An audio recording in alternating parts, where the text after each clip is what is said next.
நான் காவல்துறையை பார்த்து கேட்கிறேன், உங்க குடும்பத்துல எங்கேயாவது காசு கொடுத்து நிலம் வாங்கினா சும்மா இருப்பீங்களா? கோபம் வராதா உங்களுக்கு? நீங்களா ஏதோ பெரிய வசதியான குடும்பத்துல பிறந்தவங்களா?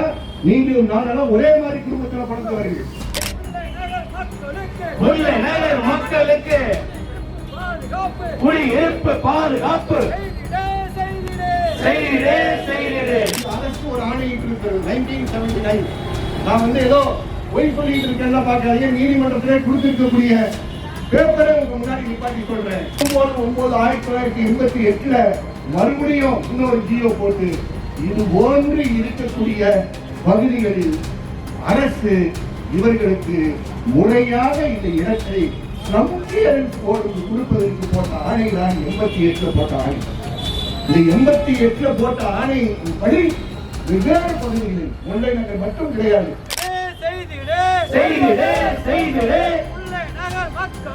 முல்லை நகர் மக்களுக்கு மாற்றம் செய்து நீதிபதிகள் திருப்பி கேட்ட கேள்வி என்னவென்றால், லிப்ட் இருக்கான்னு கேட்டார். இல்லை, இது போன்ற குடியிருப்புகள் லிப்டே கிடையாது என்று பொய்யான ஒரு வாக்குமூலம் அரசு வழக்கில் உயர் நீதிமன்றத்தில் கூறினார் என்பதை கூற விரும்புகிறேன். அது பொய். காரணம்,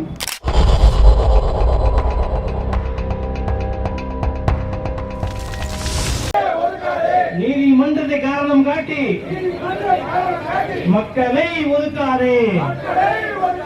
ஆய்வு செய்து குடிசை மாற்று வாரியமே குடியிருப்பு பகுதிகளை ஆய்வு செய்து வாழவிடு எங்கள் முல்லை நகர் பகுதி மக்களை வாழவிடு.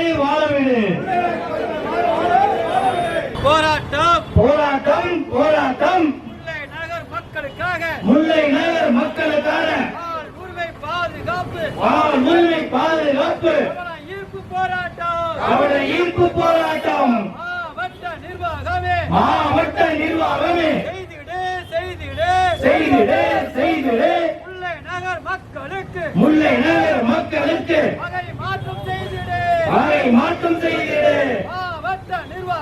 மாவட்ட நிர்வாகமே மாவட்ட ஆட்சியரே செய்திடு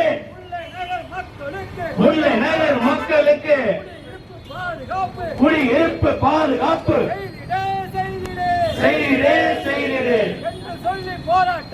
என்று சொல்லி போராட்டம் ஈர்ப்பு போராட்டம். அந்த இடத்திலேயே வசிப்பதற்கான ஒரு முகாந்தரத்தை செய்து கொடுப்பதற்காக இங்கே வீதிக்கு வந்திருக்கின்ற அந்த பகுதியை சார்ந்த மக்களுக்கும் பல்வேறு தோழமை அமைப்புகளை சார்ந்தவர்களுக்கும் நான் சார்ந்திருக்கின்ற தமிழ்நாடு பெண்கள் இயக்கத்தின் சார்பாகவும் தமிழ் தேச மக்கள் முன்னணியின் சார்பாகவும் முதற்கில் எனது நன்றி கலந்த வணக்கத்தை தெரிவித்துக் கொள்கிறேன். இன்றைக்கு நாம் கூண்டுக்குள்ளே இருக்கும் பொழுது நமக்கான விடுதலை என்பது கிடைத்து விடாது. ஆனால் நாம் வீதிக்கு வரும்பொழுதுதான் நம்முடைய விடுதலையை நோக்கியதாக இருக்கும் என்பதை எடுத்துக்காட்டுவதற்காக இன்றைக்கு மாவட்ட ஆட்சியாளர் அலுவலகத்திற்கு முன்பாக அரசினுடைய காதுகளிலே நம்முடைய குரல் ஒலிப்பு செய்வதற்காக இந்த இடத்திலே வந்து கூடியிருக்கின்றோம். இந்த போராட்டம் என்பதை இத்தோடு விட்டுவிடுவதில்லை. பல்வேறு அமைப்புகளை சார்ந்த தோழர்கள் உங்களோடு இருப்பதாக உறுதியளித்திருக்கின்றார்கள். அதோடு தமிழ் தேச மக்கள் முன்னணியும் தமிழ்நாடு பெண்கள் இயக்கமும் உங்களோடு இருந்து உங்களுடைய வாழ்வாதாரத்திற்கும் குடியிருப்பு வசதிக்காகவும் உங்களோட போராட்ட களத்திலே நிச்சயமாக கைகோர்ப்போம் என்பதை ஆணித்தரமாக கூறிக்கொண்டு வாய்ப்புக்கு நன்றி கூறி விடைபெறுகிறேன். நன்றி, வணக்கம். சார்பாக கழக பொதுச் செயலாளர் திரு ஆனந்தன் அவர்களின் சார்பாக மதுரை வடக்கு மாவட்ட தலைவர் திரு தளபதி அன்பர் கல்லாணி அண்ணன் அவர்களின் சார்பாக நமது விரிபிபுரம் முல்லை நகர் பகுதி மக்கள் கவன ஈர்ப்பு ஆர்ப்பாட்டத்திற்கு தமிழக வெற்றி கழகம் சார்பாக கலந்து கொள்ள எங்கள் அண்ணன் தளபதி அன்பர் கல்லாணி அவர்கள் எங்களை அனுப்பி வைத்தார். சட்டம் என்பது மக்களை காக்கத்தானே தவிர மக்களை ஒடுக்குவதற்கு அல்ல என்பதை தெரிவிக்க சொன்னார். முல்லை நகர் மக்களின் வாழ்வாதாரம் கேள்விக்குறியாக இருக்கிறது. அவர்களுக்கான நீதி நிச்சயம் கிடைக்க வேண்டும். அப்பகுதி மக்களின் வாழ்வாதாரம் பாதுகாக்கப்பட வேண்டும். மக்களுக்கு ஆதரவாக மட்டுமே என்றும் தமிழக வெற்றி கழகம் துணை நிற்கும். தமிழகம் இன்றைய சூழலில் அமைதியற்ற நிலையில் உள்ளது. வெகு சீக்கிரமே மக்களுக்கான தமிழகம் உருவாகும் என்பதை சொல்லி விடைபெறுகிறேன். நன்றி, வணக்கம். பல தலைவர்கள், பல அமைப்புகளின் நிர்வாகிகள் பல்வேறு கருத்துக்களை முல்லை நகர் மக்கள் பாதுகாப்புக்காக எடுத்து சொல்லியிருக்கிறார்கள். ஐயோ, நண்பர் சொன்னார், எங்க சட்டமன்ற உறுப்பினர், எங்க பாராளுமன்ற உறுப்பினர், எங்க மாமன்ற உறுப்பினர் சொன்னார். நாங்கள் சொல்கிறோம், முல்லை நகர் மக்களுக்காக மார்க்சிஸ்ட் கட்சியுடைய மாமன்ற உறுப்பினர், மார்க்சிஸ்ட் கட்சியுடைய பாராளுமன்ற உறுப்பினர் நாங்கள் இருக்கிறோம் என்று சொல்கிறோம். இது நாங்கள் ஆரம்பித்த கதை. முல்லை நகர் மக்கள் 642 குடியிருப்புகள் இடிக்கப்படும் என்று நவம்பர் 6ஆம் தேதி செய்தி ஒட்டப்படுகிறது. 9ஆம் தேதி 7ஆம் தேதியே மார்க்சிஸ்ட் கட்சியுடைய குழு அமைப்புக்கப்படுகிறது. என்னோடு வயது இருக்கக்கூடிய அன்னைக்குரிய தோழர்கள் ஜாகிர் ஹுசைன் வேந்தவா பாலவர்கள் தொடர்ச்சியாக 42 நாள் குடியிருப்பு போராட்டம், தொடர்ச்சியாக மார்க்சிஸ்ட் கட்சி அவர்களை சென்று வாழ்த்தியது, போராட்டத்துக்கு ஆதரவளித்தது. உங்கள் பிரச்சனைக்காக நீதிமன்றத்திற்கு சென்றிருக்கிற வழக்கறிஞர் ஹென்றி அவர்கள் நிறைவுரையாற்றுவார்.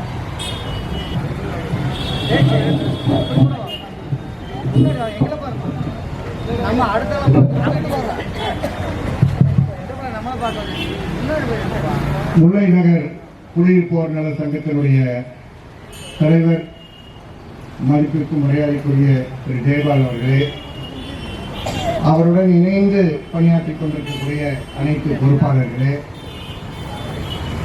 இன்று இங்கு நாம் அனைவரும் ஒன்று கூடுவதற்கு அனைத்து இயக்கங்களையும் அனைத்து அமைப்புகளையும் ஒருங்கிணைத்த தோழர் நீதா பாண்டியன் அவர்களே, திரளாக கூடியிருக்கக்கூடிய தாய்மார்களே, நாம் எல்லாம் சந்தித்த இடம் வேற, இன்னைக்கு சந்திக்கக்கூடிய இடம் வேற. காவல்துறை நண்பர்கள், காவல்துறை முதலில் புரிந்து கொள்வது என்னவென்றால், இது போன்ற ஒரு அமைதியான போராட்டத்தை நீங்கள் பார்த்திருக்க மாட்டீர்கள். அவ்வளவு அமைதியாக 15ஆம் தேதி நவம்பர் மாதத்தில் இருந்து தொடர்ந்து 42 நாட்கள், சரியா? இது சொல்றவங்க ஏற்றி சொன்னாங்க 45, 47 தான். அதான் அவங்க வீட்டில் உட்கார்ந்து உட்கார்ந்து 42 நாட்கள் தொடர்ந்து அவர்களுடைய பகுதியில் என்று உயர் நீதிமன்றம் தன்னுடைய தீர்ப்பை ஒத்தி வைத்ததோ, உயர் நீதிமன்றம் சார்ந்து கூட சில தவறான தகவல்கள் இங்கே கொடுக்கப்பட்டன, அதை திருத்தி சொல்ல விரும்புகிறேன். 15ஆம் தேதி தீர்ப்புக்கு ஒத்தி வைத்திருக்கு இந்த வழக்கு, அவ்வளவுதான். நீதிமன்றம் எந்த ஆணையும் இடவில்லை. நான் யாருக்கு கூறுகிறேன் என்றால் தல்லாகுளம் ஏசிக்கு கூறுகிறேன். அவர் நேற்று இரவு அவசரமாக ஒரு ஆணை, நான் மதிக்கின்ற இந்த மாநகர காவல்துறை ஆணையருடைய கவனத்திற்கு கொண்டு வர விரும்புகிறேன். உங்களுடைய எல்கைக்குள் 30ஆம் தேதி ஒரு மனு கொடுக்கப்படுகிறது. 30ஆம் தேதியிலிருந்து 7ஆம் தேதி வரைக்கும் என்ன செஞ்சுட்டு இருந்தார் இந்த ஏசி? முதல்ல 7ஆம் தேதி தான் கேட்கிறார்கள். இங்க இருக்கக்கூடிய ஐஎஸ் தயவுசெய்து ஒழுங்கா ரெக்கார்ட் பண்ணுங்க. போங்க ஏசி மூலமாக கமிஷனருக்கு கரெக்டா காட்டுங்க. 7ஆம் தேதி தேதியை மாற்றி 8ஆம் தேதி வையுங்கள் என்று காவல்துறை கூறியதன் காரணமாக தான் இன்று 8ஆம் தேதி நாம் தள்ளி வைக்கிறோம். அதற்கு காரணம் கொடுத்திருக்காரு கொடுக்கக்கூடிய ஆணைகள். போலீஸுக்கு சட்ட வகுப்புகள் நடத்த வேண்டிய அவசியம் இருக்கு. இது மாவட்ட ஆட்சியர் அலுவலகமா? அந்த மாவட்ட ஆட்சியர் அலுவலகத்தில் வேற போராட்டம் நடந்ததே கிடையாது. இது ஃபயர் சர்வீஸ் ஸ்டேஷன் இருக்கா? வேற யாருக்கும் நீங்க அனுமதி கொடுத்தீங்கன்னா காரணம் போடலாம். ஒரு படித்த ஒரு ஏசி பண்ணலாமா? இங்க இருக்கக்கூடிய காவல்துறை அதிகாரிகள் தான் எத்தனை பேர் தேவையில்லாம இன்னைக்கு காலையிலிருந்து சாயந்தரம் வரைக்கும் இந்த வெயிலில் இங்க நிற்க வேண்டிய ஒரு நிர்பந்தம் ஏற்படுகிறது. இந்த ஒரு தவறான ஆணை போட்டதற்கு காரணமாக. அதுக்கப்புறம் அவர் கூறுறார், அவருடைய ஆணையில் அவர் கூறுறார், பொதுமக்களுக்கு தெரியும், கமிஷனருக்கும் தெரியும், நடவடிக்கை எடுப்பார்கள் என்ற காரணத்தினால்தான் இதை நான் கூட்டத்தில் வாசிக்கிறேன். கோரிப்பாளையம் வேலை நடந்தது. கோரிப்பாளையம் கோடிப்பாளையம் வேலை நடக்கிறது நாங்க இங்க கூடுறதுக்கு என்ன சம்பந்தம் இருக்கு? இதை நீதிமன்றத்துக்கு கொண்டு போயிருந்தாங்கன்னா உங்க மூஞ்சி என்ன ஆயிருக்கும்? ஏசி நல்லா இருக்கணும். என்ன காரணங்கள் போடுறதுன்னு தெரியாதா? அடுத்தது நம்ம அடுத்த வேலை நடக்குது. மேலமட வேலை நடக்குதா? மேலமட வேலை நடக்குதா? கோடிப்பாளையத்தில் வேலை நடக்குதா? மாவட்ட ஆட்சியர் அலுவலகம் இருக்கா? ஃபயர் சர்வீஸ் இருக்கா? ஏன் இந்த இடத்துல வேற எந்த போராட்டங்களும் நடந்தது இல்லையா? தயவு செய்து இது மாதிரி தவறான காரணங்களை கூறி நைட்டு 10:30 மணிக்கு இந்த கான்ஸ்டபிளுக்கு வேற வேலை இல்லைன்னு இந்த வேலை கொடுக்குறதா? போய் ஜெயபால் வீட்டில் 10:30 மணிக்கு நைட்ல எழுப்பி இன்னைக்கு பர்மிஷன் நாட் கிராண்ட் ஒரு ஆணை கொடுக்குறாரு. தயவு செய்து இந்த தவறான விஷயங்கள்ல லோகநாதன் உங்களுடைய ஜூரிஸ்டிக்ஷனுக்குள்ளார இந்த தவறுகள் நடந்திருக்கா? நீங்கள் தான் உங்கள் ஏசி மேல் நடவடிக்கை எடுக்க வேண்டும் என்பதை மிக மரியாதையுடன் பொறுப்புடன் இந்த கூட்டத்தில் கூற விரும்புகிறேன்.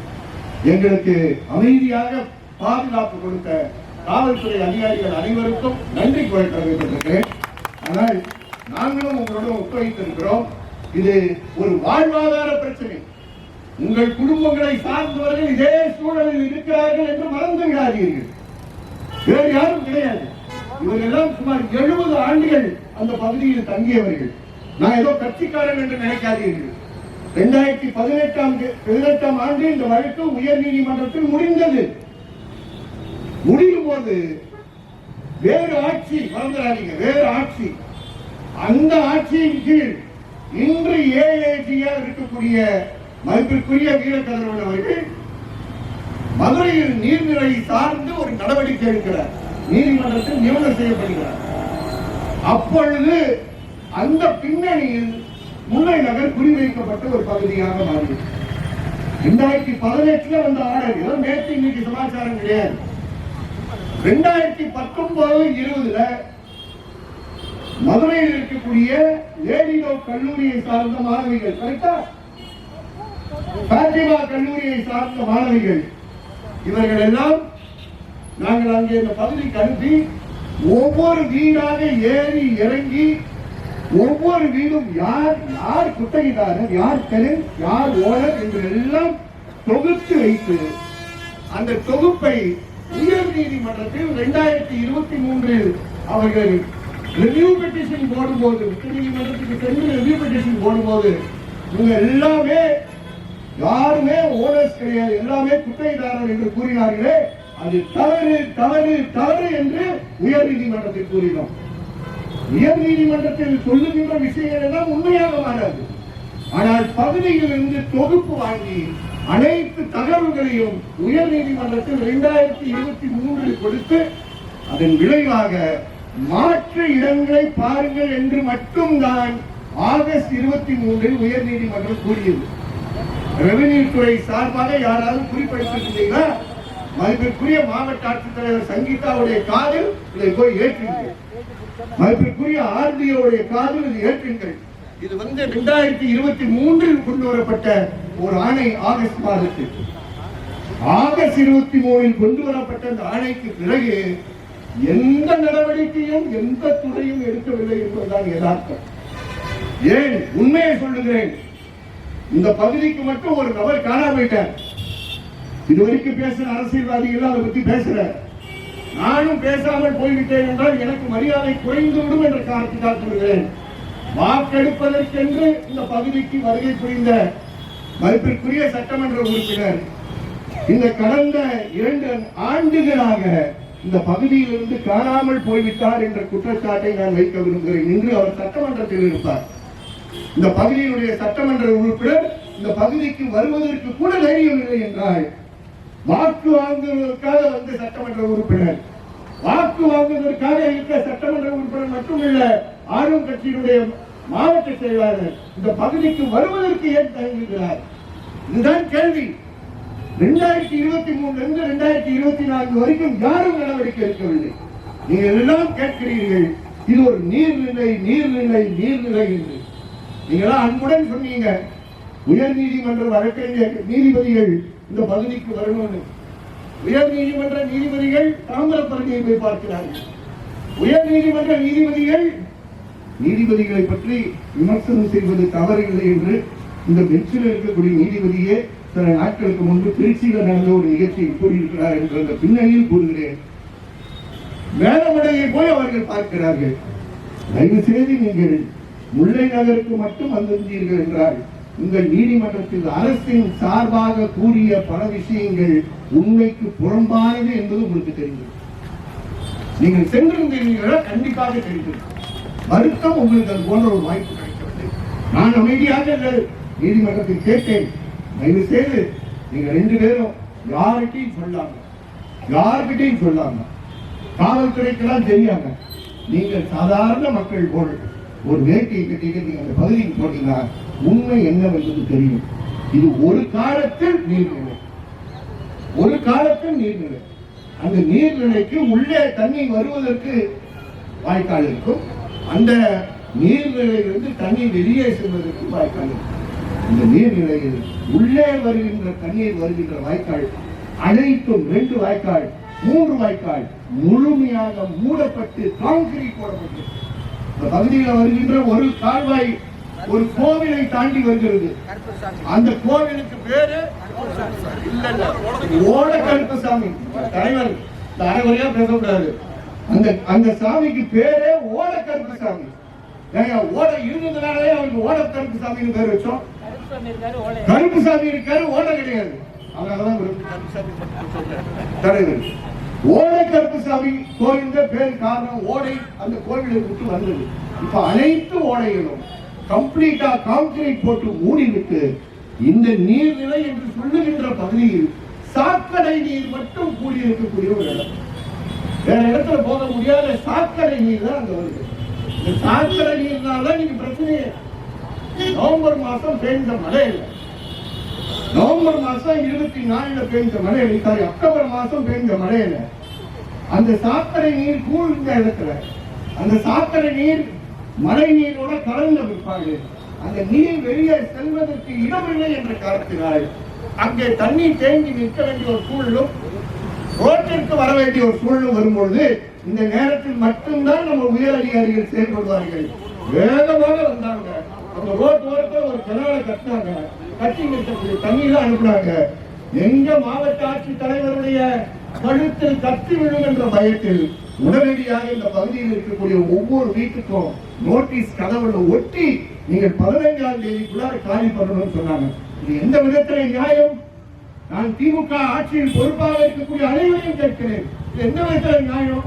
உனக்கு ஆர்டர் வந்தது 18, ரெவ்யூ பெட்டிஷன் போட்டது 2023, 2024 அக்டோபர் வரைக்கும் சும்மா இருந்துட்டு மழை பெய்த பிற்பாடு அந்த இடத்துல இருக்கக்கூடிய சாக்கடை தண்ணீரை கிளீன் பண்றதுக்கு வக்கலான மாநகராட்சி நீங்கள் அந்த பொறுப்பை எடுத்து உடனடியாக சுத்தம் செய்து இப்பதான் அழுத்தம் கொடுத்து ஓரளவுக்கு அது சுத்தம் செய்யப்பட்டிருக்குன்னு கேள்விப்படுறேன். அதனாலதான் தேக்கம் ஏற்பட்டது, அதனால்தான் தண்ணீர் தேங்க வேண்டிய சூழல் ஏற்பட்டது. தங்களுடைய கழுத்துக்கு கட்டி வரக்கூடாது என்ற காரணத்திற்காக மாவட்ட ஆட்சித் தலைவர் நோட்டீஸ் அனுப்புகிறார். மக்களுடைய அனைத்து பிரதிநிதிகளும் வெவ்வேறு அமைப்புகளும் உயர் நீதிமன்றத்தில் சென்று அந்த நோட்டீஸுக்கு எதிராக வழக்கு தொடர்கிறார்கள். மறுபடியும் நானும் உயர் நீதிமன்றத்தில் அசோசியேஷனுக்காக கிடையாது, குடியிருப்போருக்காக கிடையாது, ராணுவ வீரருக்காக கிடையாது, முல்லை நகர் பகுதியில் இருக்கக்கூடிய அனைத்து குடும்பங்களுக்காக நானும் தலைத்தேன் என்பதை இந்த நேரத்தில் கூற விரும்புகிறேன். கைதான் தட்டுறதுக்காக கை தட்டுறவங்களாம் போயிட்டாங்க. இது நம்ம வீட்டு சமாச்சாரம். இதுக்கு மேல கை தட்டுவதற்காக நான் பேசவில்லை. ஆகவே அதற்கு பின்பு உயர் நீதிமன்றத்தில் கூறியது என்பது தயவு செய்து காவல்துறை குறித்துக் கொள்ளுங்கள். காரணம் ரெவன்யூ டிபார்ட்மெண்ட்டும் பிடபிள்யூடியும் கார்பரேஷனும் உங்களுக்கு உண்மையை சொல்ல மறுப்பார்கள். 1979ஆம் ஆண்டு இந்த அரசு ஒரு ஆணையிட்டு இருக்கிறது. 1979 நான் ஏதோ பொய் சொல்லிட்டு இருக்கேன் பார்க்காதீங்க. நீதிமன்றத்திலே கொடுத்திருக்கக்கூடிய பேப்பரை உங்க முன்னாடி நிப்பாட்டி சொல்றேன். 27/6/1979 GOMS 11/17 அதுக்கப்புறம் மறுபடியும் 19/9/1988 மறுபடியும் இன்னொரு ஜியோ போட்டு இது போன்று இருக்கக்கூடிய பகுதிகளில் அரசு இவர்களுக்கு முறையாக இந்த இடத்தை ஸ்லம் கிளியரன்ஸ் போர்டுக்கு கொடுப்பதற்கு போட்ட ஆணைதான் 88 போட்ட ஆணை. இந்த 88 போட்ட ஆணை படி வெவ்வேறு பகுதிகளில் முல்லை நகர் மட்டும் கிடையாது, வெவ்வேறு பகுதிகளில் இந்த பகுதிகளில் இருக்கக்கூடியவர்களுக்கு இந்த நிலத்தை அவர்கள் அப்பொழுதுதான் விற்பனை செய்ய ஆரம்பிக்கிறார்கள். காவல்துறையுடைய நன்மைக்காக கூறுகிறேன், இங்க இருக்கக்கூடிய பாதி பேர் ஏதோ தெருவில் இருக்கிறவங்க கிடையாது. பாதி பேர் பட்டா கொடுக்கப்பட்டவர்கள் சில நபர்கள் இருக்கலாம்.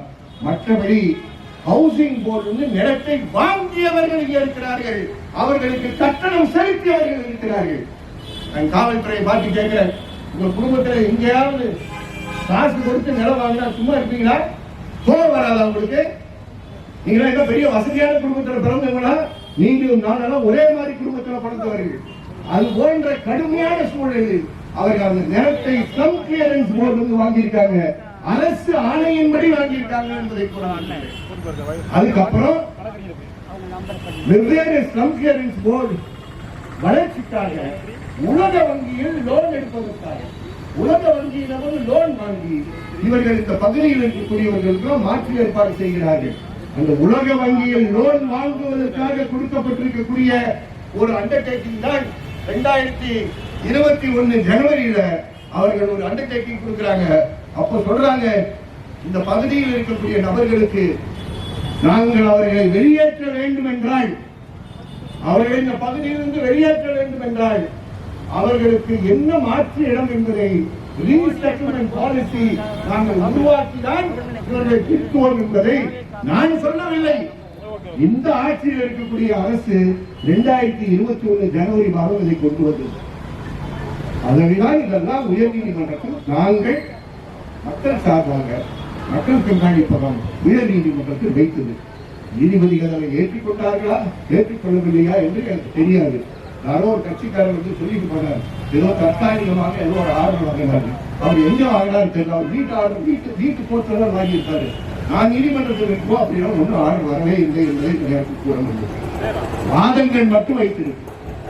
இறுதியில் கூறும் பொழுது உயர் நீதிமன்றம் கூறிய ஒரே ஒரு விஷயம் என்னவென்றால், தயவு செய்து அந்த பகுதிக்கு அவங்க ராஜாக்காவூருக்கு போக வேண்டும் என்றால், அந்த ராஜாக்காவூர்ல என்ன இருக்கு, என்ன வசதிகளை செய்திருக்கிறீர்கள், இந்த குடும்பங்களுக்கு காம்பவுண்ட் வாலாச்சு இருக்கா என்று கேட்கும்போது உயர் நீதிமன்றத்தில் ஏஏஜி கூறிய வார்த்தையை அப்படியே கூறுகிறேன்.